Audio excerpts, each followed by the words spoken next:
कृष्ण भगवान बोले, हे पार्थ, मुझ में मन लगा करके मेरे ही आश्रय होकर योगाभ्यास करते हुए मेरे स्वरूप का संशय रहित पूर्ण ज्ञान होगा। सो सुनो, विज्ञान के सहित वह पूर्ण ज्ञान मैं तुम्हें सुनाता हूँ, जिसके जानने से तुमको इस लोक में कुछ जानना शेष न रहेगा। सहस्त्रों मनुष्यों में से कोई एक सिद्धि प्राप्ति के लिए यत्न करता है, और उन यत्न करने वाले सिद्धों में से जो कोई भी मुझे ठीक से जान पाता है, पृथ्वी, जल, अग्नि, वायु, आकाश, मन, बुद्धि और अहंकार, यह 8 प्रकार की मेरी प्रकृति माया है। इस प्रकृति को अपरा अचेतन अर्थात जड़ कहते हैं, और हे महाबाहो, इससे दूसरी प्रकृति चेतन है, जिसने संपूर्ण जगत धारण किया है। इन्हीं दोनों प्रकृतियों से सब प्राणी मात्र उत्पन्न होते हैं। ऐसा जानो, ये प्रकृतियां हम ही से उत्पन्न हुई है। इस प्रकार जगत की उत्पत्ति और प्रलय का कारण मैं ही हूँ। हे धनंजय, धागे में जिस प्रकार मणि पिरोई जाती है, उसी भांति यह संसार मुझ में गुथा हुआ है। मुझसे परे और कुछ भी नहीं है। हे कुंती पुत्र, जल में रस में मैं ही हूँ, चंद्रमा और सूर्य में प्रभा में ही हूँ, सब वेदों में प्रणव में ही हूँ, आकाश में शब्द तथा पुरुषों में जो पौरुष में ही हूँ। हे अर्जुन, पृथ्वी में जो सुगंध है तथा अग्नि में तेज में ही हूँ, सब प्राणियों में जीवन और तपस्वियों में तप में ही हूँ। हे पार्थ, संपूर्ण प्राणियों में सनातन बीज रूप मुझको ही जानना, बुद्धिमानों में बुद्धि रूप और तेजस्वियों में तेज में ही हूँ। हे भारत शर्व, काम और रोग रहित बलवान पुरुषों में बल और पुरुषों में धर्म के विरुद्ध न जाने वाला काम में ही हूँ। जितने सात्विक, राजस, तामस पदार्थ है वे सब मुझसे ही उत्पन्न हुए हैं, परंतु उनमें मैं नहीं रहता हूँ, ये मुझ में है। सत्वर, रज, तम, ये तीनों गुणों के भावों से यह सारा संसार मोहित हो रहा है।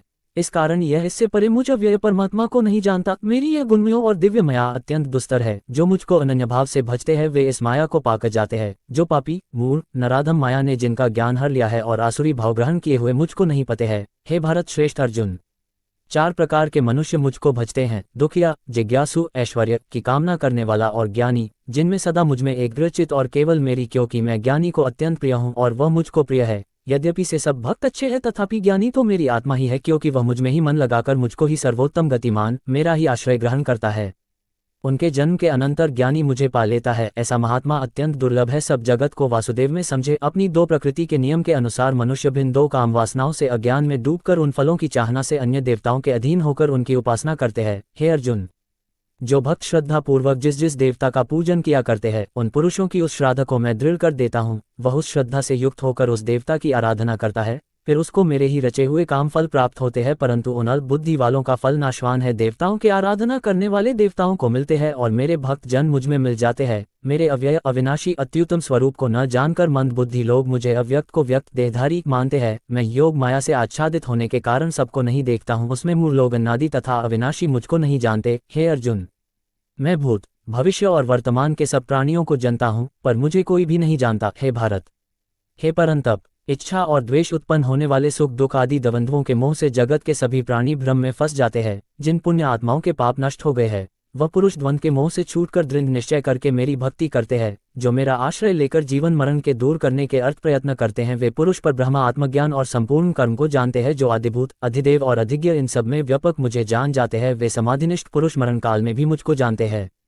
नारायण जी बोले, हे लक्ष्मी, अब 7वें अध्याय का महात्म्य सुन। एक पटेल नाम नगर है, जिनमें शंकुकन वैश्य रहता था। वह व्यापार करने को नगर के बाहर कहीं को जाता था। रास्ते में शंकुकन को सर्प ने डसा, वह मर गया। उसके साथी उसकी दाह क्रिया कर आगे को सिद्धारिक जब लौटकर घर में आए, उसके पुत्र ने पूछा, मेरा पिता शंकुकन कहाँ है? उन व्यापारियों ने कहा, तेरे पिता को सर्प ने डसा था, वह मर गया और ये पदार्थ तेरे पिता का है, तू ले ले। 1 करोड़ रुपया दिया और उसकी गति कराने को कहा, क्योंकि वह अवगति मारा था। उस बालक ने अपने घर आकर ब्राह्मणों से पूछा कि सर्प डसे की गति कैसे करानी चाहिए। पंडितों ने कहा, नारायण बाली करावो। उर्द के आटे का पुतला बनाया, चुनिया चढ़ाई, जैसी विधि किया। बहुत ब्राह्मण जिवाए, श्रद्धा पिंड पत्तल कराया। बाकी द्रव्य जो रहा चारों भाइयों ने बांटा। एक पुत्र ने कहा, जिस सर्प ने मेरे पिताजी को काटा है मैं उसको मरूंगा। उन व्यापारियों से पूछा, वह थौर मुझे बताओ जहाँ मेरा पिता शंकुकन मरा है। व्यापारियों ने कहा, चल ले चलते हैं। वहां ले जा करके खड़ा किया, देखा तू वहां एक वामी है, जिसे कंदलों के साथ खोदने लगा। जब छेद बड़ा हुआ, वहां से एक सर्प निकला। कहा, तू कौन है? मेरा घर क्यों खोदता है?